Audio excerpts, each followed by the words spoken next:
হরে কৃষ্ণ। আজ 5ই জ্যৈষ্ঠ 1431 ও 19 মে 2024 রবিবার, একাদশী মোহিনী।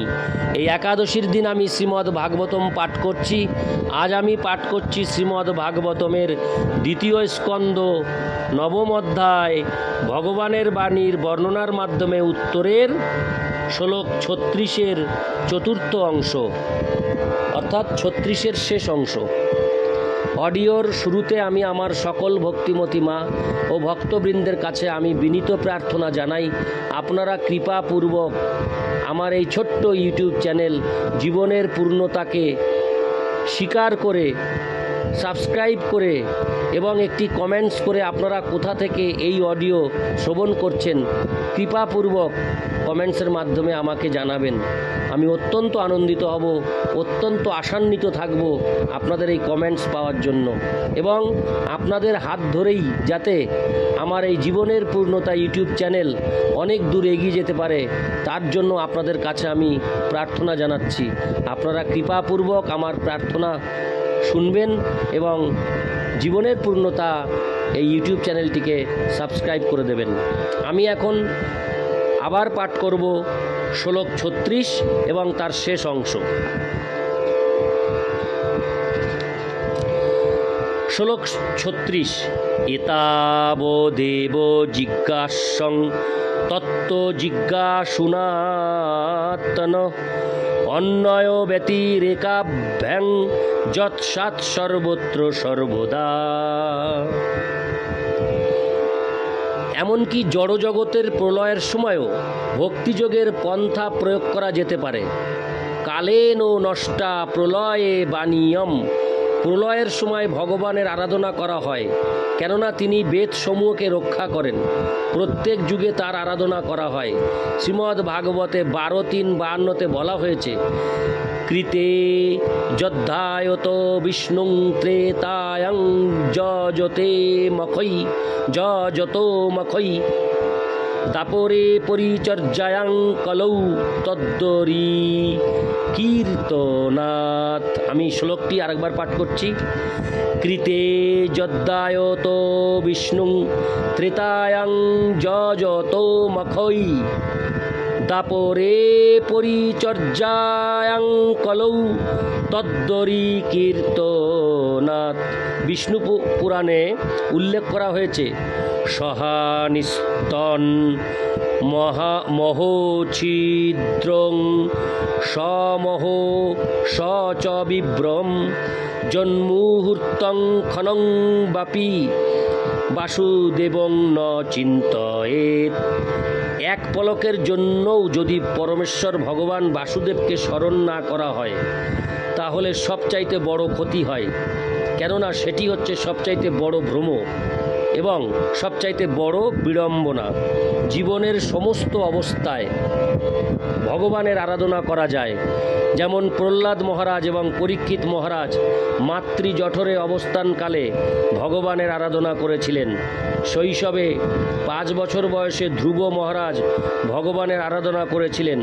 পূর্ণ যৌবনে মহারাজ অম্বরীশ ভগবানের আরাধনা করেছিলেন এবং নৈরাশ্যের চরম অবস্থায় বার্ধক্যে মহারাজ ধৃতরাষ্ট্র ভগবানের আরাধনা করেছিলেন।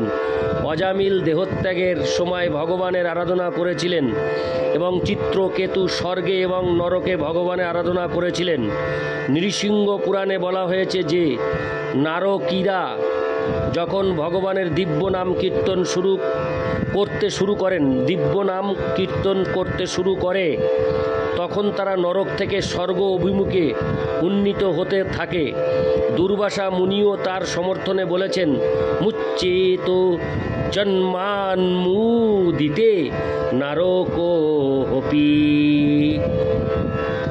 কেবলমাত্র ভগবানের দিব্য নাম করার ফলে নারকীরাও নরক যন্ত্রণা থেকে মুক্তি লাভ করে। তাই সুখদেব গোস্বামী শ্রীমদ্ ভাগবতের সিদ্ধান্ত স্বরূপ পরীক্ষিত মহারাজকে বলেছেন, এতন্নির্বিদ্যমানানামিচ্ছতাম কুতো ভয়ম যোগিনাং নৃপ নির্নীতং হরের নামানুকীর্তনম। হে রাজন, চরমে বিবেচনা করা হয়েছে যে সন্ন্যাসী, যোগী এবং সকাম কর্মী আদি সকলেরই বাঞ্ছিত ফল লাভের জন্য নির্ভয়ে ভগবানের পবিত্র নাম কীর্তন করা উচিত। ভাগবত 2:1-11। তেমনি শাস্ত্রে বিভিন্ন স্থানে পরোক্ষভাবে ইঙ্গিত করা হয়েছে, সমস্ত বেদ এবং সমস্ত শাস্ত্রে পারঙ্গত হওয়া সত্ত্বেও কেউ যদি পরমেশ্বর ভগবানের ভক্ত না হয় তাহলে তাকে নরাধম বলে বিবেচনা করা হয়। গরুড় পুরাণ, বৃহন্নারদীয় পুরাণ এবং পদ্ম পুরাণে এই উক্তিরই পুনরাবৃত্তি করা হয়েছে। ভগবদ ভক্তিবিহীন ব্যক্তির বৈদিক জ্ঞান এবং তপশ্চর্যার কি প্রয়োজন? একজন ভগবদ ভক্তের সঙ্গে কি হাজার হাজার প্রজাপতিরও তুলনা করা যায়? সুখদেব গোস্বামী বলেছেন, ভাগবত 2:4-17 যে ভগবানের সেবায় যুক্ত হওয়া ব্যতীত তপস্বী, দানশীল, যশস্বী, মনস্বী, মন্ত্রবিদ ও অন্য যে কোনো সদাচারী ব্যক্তি তাদের বাঞ্ছিত ফল লাভ করতে পারে না। স্বর্গে থেকেও মহিমান্বিত স্থানে যদি বৈকুণ্ঠনাথ পরমেশ্বর ভগবান অথবা তার শুদ্ধ ভক্তের মহিমা কীর্তন না হয় তাহলে সেই স্থান তৎক্ষণাৎ পরিত্যাজ্য। ভগবানের শুদ্ধ ভক্ত ভগবানের সেবায় যুক্ত হওয়ার জন্য 5 প্রকার মুক্তি গ্রহণ করেন না। তাই চরম সিদ্ধান্ত হচ্ছে যে সর্বদা এবং সর্বত্র ভগবানের মহিমা কীর্তন করা অবশ্য কর্তব্য। ভগবানের মহিমা শ্রবণ করা উচিত, কীর্তন করা উচিত এবং স্মরণ করা উচিত, কেননা সেটিই হচ্ছে জীবনের সর্বশ্রেষ্ঠ সিদ্ধি। সকাম কর্ম কেবল ভোগ্য শরীর পর্যন্ত সীমিত, যোগ কেবল সিদ্ধি পর্যন্ত সীমিত, শুষ্ক দর্শন কেবল দিব্য জ্ঞানের উপলব্ধি পর্যন্ত সীমিত এবং দিব্য জ্ঞান মুক্তি লাভ পর্যন্ত সীমিত। যদি এই সমস্ত প্রাপ্ত হওয়া যায় তবুও সেই মার্গে ত্রুটির সম্ভাবনা থাকে, কিন্তু দিব্য ভগবদ ভক্তিতে কোনো সীমা নেই এবং অধঃপতনেরও ভয় নেই। সেই পন্থা ভগবানের কৃপায় আপনা থেকেই চরম স্তরে পৌঁছে দেয়। ভগবদ ভক্তির প্রাথমিক স্তরে আপাত দৃষ্টিতে জ্ঞানের আবশ্যকতা রয়েছে, কিন্তু উন্নত স্তরে এই প্রকার জ্ঞানের কোনো প্রয়োজনীয়তা থাকে না। হরে কৃষ্ণ। তাই ভক্তিযোগ বা শুদ্ধ ভগবদ ভক্তির পন্থাই হচ্ছে পারমার্থিক উন্নতি সাধনের সর্বোত্তম তথা নিশ্চিত পন্থা। সর্বোত্তম তথা নিশ্চিত পন্থা। কখনো কখনো নির্বিশেষবাদীরা শ্রীমদ্ ভাগবতের এই 4টি শ্লোক নিষ্পেষণ করে বা নিংড়ে তাদের মতবাদের অনুকূল ব্যাখ্যা করে, কিন্তু সাবধানতার সঙ্গে বিবেচনা করা উচিত যে এই 4টি শ্লোক ভগবান স্বয়ং বর্ণনা করেছেন এবং তাই ভগবান সম্বন্ধে কোনো রকম জ্ঞানবিহীন যে নির্বিশেষবাদী তাদের এখানে প্রবেশ করার কোনোই সম্ভাবনা নেই। তাই নির্বিশেষবাদীরা সেগুলি নিংড়ে যে অর্থই বার করুক না কেন তাদের সেই ব্যাখ্যা কখনোই ব্রহ্ম সম্প্রদায়ের পরম্পরায় দীক্ষিত ব্যক্তির দ্বারা স্বীকৃত হবে না। আর তাছাড়া শ্রুতিতে প্রতিপন্ন করা হয়েছে যে পরম সত্য পরমেশ্বর ভগবান কখনো নিজেকে জ্ঞান মত্ত ব্যক্তির কাছে প্রকাশ করেন না।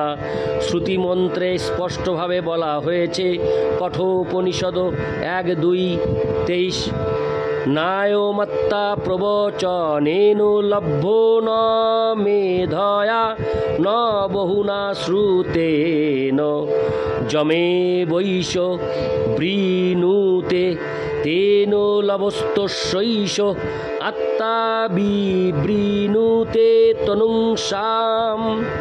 ভগবান স্বয়ং সব কিছু বিশ্লেষণ করেছেন এবং যারা ভগবানের সবিশেষ রূপ পর্যন্ত সবিশেষ রূপ পর্যন্ত পৌঁছাতে পারেনি, তারা গুরু শিষ্য পরম্পরায় অন্তর্ভুক্ত ব্যক্তি ভাগবত কর্তৃক শিক্ষিত না হয়ে শ্রীমদ্ ভাগবতের তাৎপর্য হৃদয়ঙ্গম করতে পারে না। ইতি শ্লোক 36। এই অডিওতে শেষ হলো শ্লোক 36। নারায়ণ হে নারায়ণ ভবভয়হরণম নারায়ণ লক্ষ্মীকান্তম কমলনয়নম মঙ্গলচরণম নারায়ণ। হরে কৃষ্ণ।